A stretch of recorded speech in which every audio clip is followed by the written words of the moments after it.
Hello, Ben here from Supercoach Insider. Thank you for joining us. This is my team reveal into round 13. Obviously, today brought to you by splashvodka.com.au.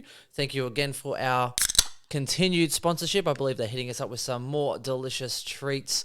79 calories, perfect for a midweek little refresher. Oh, well, that's good. Also, shout out to EarnU as well, earnu.io. Get in there for some cryptocurrency betting and platforms, etc. Get amongst it. Okay, so my team for round 12, 1986. What a great year. Any other 1986 babies out there? Perfect score. A few changes, so thank you for all the love and the shout outs that I have been getting on the line.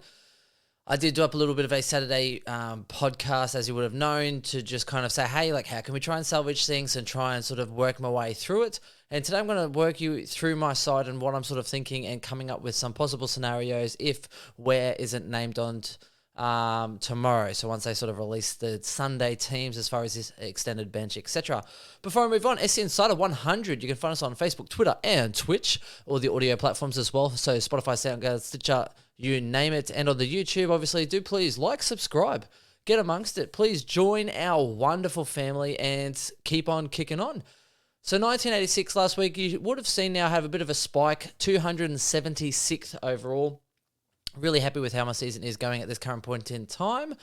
Some saviors, which I'll get into in a moment, but pretty happy. Now, last week I did, as you would have known, so I thought I was having 18. I ended up making a couple of changes, so I played 20, which kind of got my 33 and 39 out of the price cycle, so that did work out pretty well for me. This week I already knew I was going to be struggling a little bit, so I expect my ranks to drop a little bit this week, which is kind of the nature on how things work through the buys. Hoping I can kind of hold on pretty well and then launch next week. So if everything works out the way I want it to and all my plans go ahead, I should have 17 premiums on field next week. So trying to be super aggressive through that next week period. Also next week, if everything goes to plan, I should actually be able to free up enough money to kind of bring in a F7 M9. Obviously, that won't really matter next week because it's the buys and you only sort of play 18 anyway. But from then on in, I should have some great flexibility. I'm going to explain what I am thinking and why.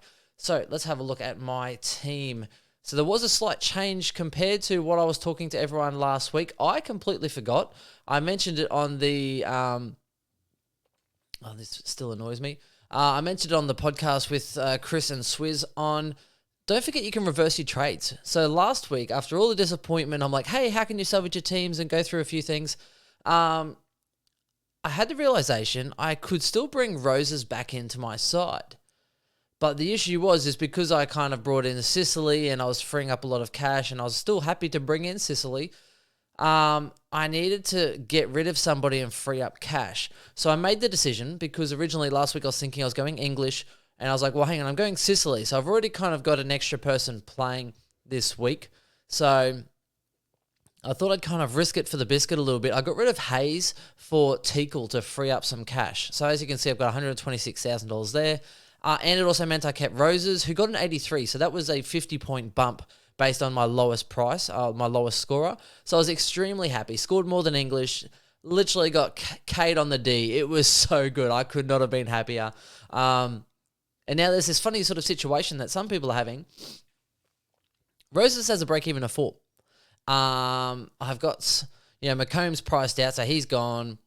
Just trying to have a look at the rest of my team here. So Hobbs obviously has a break-even. He'll play this week.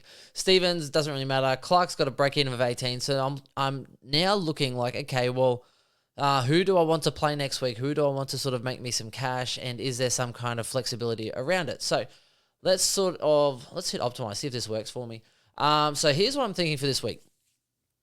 I am thinking I need to use 4 trades because I need warm bodies on field. Like, not even kidding you. I think I've got 14 players, so I need 4 trades to get me 4 people playing for the week. And I'm thinking 3 rookies, 1 premium, just subsidizing that fact that I won't really have a good 18. Knowing that I can then free up maximum cash, and then next week I can sort of go about it and try and get some more premium. So here's what I'm thinking. De Koning, see you later. There's no point trying to hold on to a whole bunch of these players. Like McCartan, break even's a bit higher as well. See you later. All right, he's done his job. Right? So he's made cash. He's done his job. McComb can get on my side. He's also sort of peaked out a little bit. So Hobbs can now get into my forward line anytime that it wants to work for me. Hobbs can get into my forward line. Hamilton can get into my forward line. And I think I am looking at getting rid of Roses. So, again, it's more, he's 256,000. Can I free up some money? I need someone that's playing this week.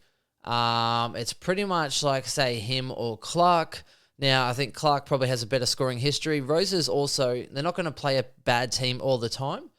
So I'm happy for the points. Yes, I could sort of sit on him for a little bit and get an extra person next week, but yeah, I am really trying to free up the money. So I could get rid of Hamilton. I could keep Roses, and that way I have an extra person playing next week. But again, I'm really trying to free up cash to finish my team.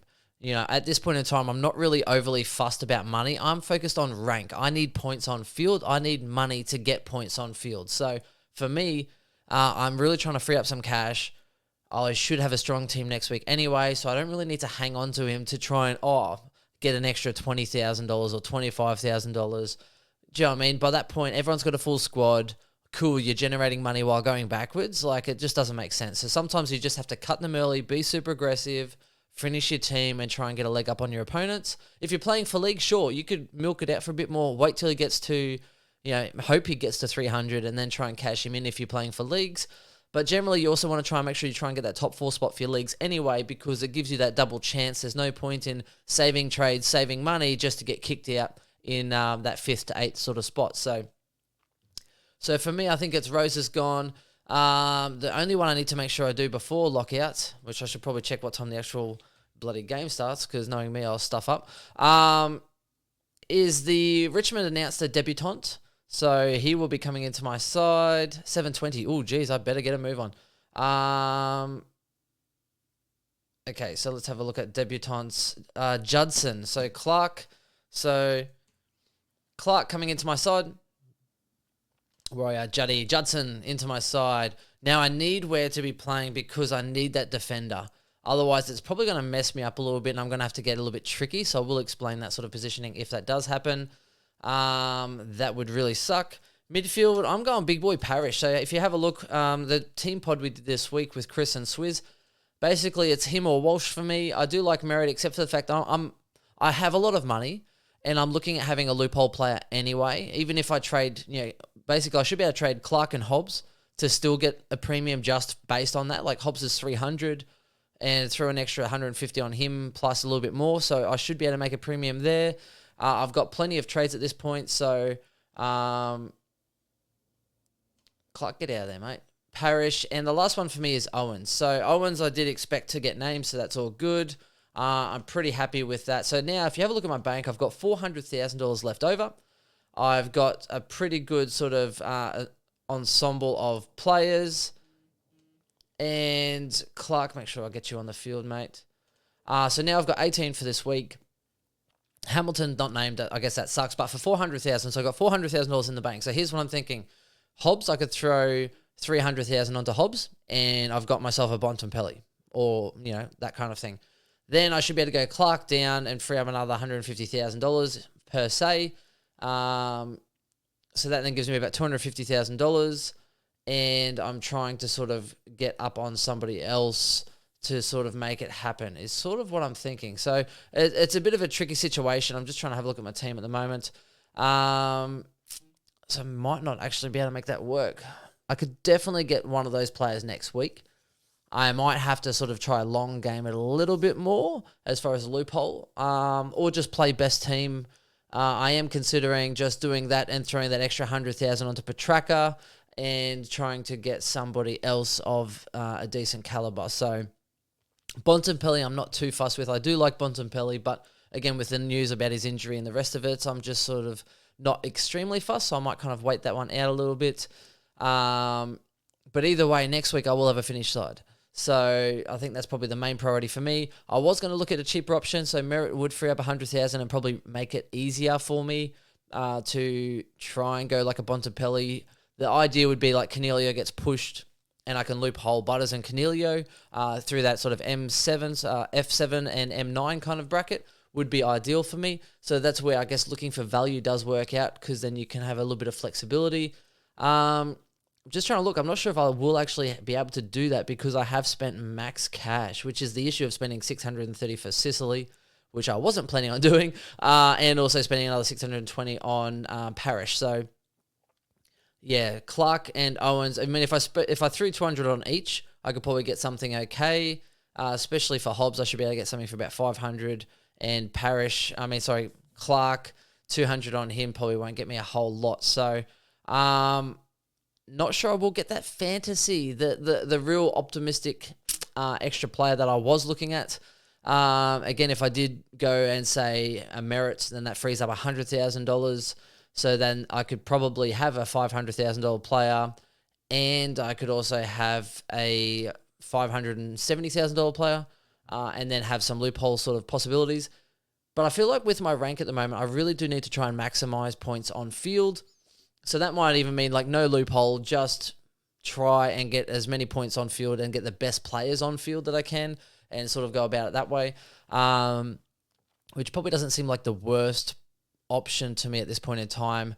Petrarca, at that point, I could definitely just keep him there. I could throw the $100,000 on someone else and try and look for some value, and sort of see what I can do there, or just hope that Stevens makes 100,000, and then all of a sudden I can then burn the extra trade, wait one more week. Once we go into after the buy rounds, then I could just burn the extra trade and then get an extra premium that way. So I might have to long game it a little bit and hope Stevens gets named again. I don't know if he will. I think Menangola looks like he's coming back shortly as well. So, and Dangerfield. So I'm not sure if Stevens gets another game. The plus side is they won. So, but time on ground sucked.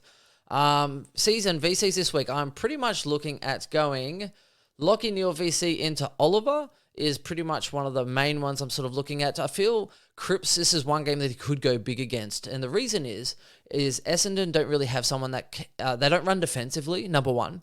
I think they could be getting a ruck back in as well, which let me just double check that. So I think that could definitely assist him if I check teams. So that could definitely assist him if that was going to happen. De Koning. No, De Koning's still there. Did they get their ruck back? Nunes, Savani, Kennedy, Marchbank. No, it doesn't look like it. Yeah, so I don't know. I just feel like Essendon don't really work defensively hard enough, so I expect Cripps still do really well at the contest and then push forward, and no one's going to go with him because they're lazy. And I think he'll probably kick 2 or 3 goals this week and probably go out about a 150. So optimistic thinking, obviously. The safest ones for me, probably, I think Neil will bounce back. St Kilda don't really tag. They don't really have anyone that can really do a good job on Neil, so he'll probably just run around and do as he likes. And Clayton Oliver, I think, will do really well against Collingwood as well. They might put a little bit of time into Petrarca. I think they'll be real hungry too after all the news this week. I think Gawn, I think Oliver, Petrarca, the guys that have a lot of pride in their team, in their jersey, I think they're just going to come out and absolutely pitbull. And they've lost 2 in a row, so I think they're going to say, right, you know what, this is on us. And I think they're just going to come out and try and absolutely annihilate that midfield and just put them under all sorts of pressure. This is a statement game, I think. It has to be. The amount of flack they've copped. Reality check. I think the Ds are going to be coming out full firing. Big game as well, big occasion. So I really expect them to bounce back. So that's my team. That's pretty much how I'm looking. I have considered Parrish as well, who might rack up, but I think it's a little bit more risque. Not really keen on sort of, Gawn as a C or anything this week, even though he did really well last week. I don't really want to get sucked in there. Another one, so Fife and stuff and name, so I wouldn't really be going Brody. I know some people thought left field. Cornelio could towel up North Melbourne, not even lying. Goal kicking mids against North Melbourne probably goes 120, 130 if he keeps the role that we know he can. Interesting to see what Whitfield will do to his role, but I don't think he'll do anything to his role, should I say, but just interesting to see how Whitfield sort of fits into that. And that's me. That's me hoping that Weir is obviously in the side. Otherwise, I've got some real trouble. I don't know what I'm going to do with that extra person. Realistically, I could probably should bring in like a Dean who will probably play in future weeks, but then I'm copying a donut, so I'm not really all about that. I would probably not get Weir. I'd probably keep some of that money, and I would look to upgrade elsewhere. So I'd probably put I'd probably put McCartan back into defense and just sort of leave that one for a week, and then I'd probably actually look at trading one of my primos, to be honest. Somebody else, or put McCartan back there and then trade, so leave him and then try and get in a Cameron for Collingwood or someone like that. So I'd try and definitely look at doing it some way, and I think that's why I kind of had McCartan in the forward line, just so I knew I didn't need to have two defenders back there. So that's probably what I'd look to do. I'd look to keep McCartan and just sort of call it a day and then trade McCartan next week or the week after, seeing how many players I needed and how many players I had. But that's me. I better fix up my team and get these players on the field because bounce is in 10 minutes. I need to get this online. You all need to check this out at some point and let me know what you're thinking. And that's it, everyone. Break a leg. Best of luck this week for what is a crazy buy rounds. And appreciate the comments. I'll talk to you soon. Like, subscribe. Love us. Bye.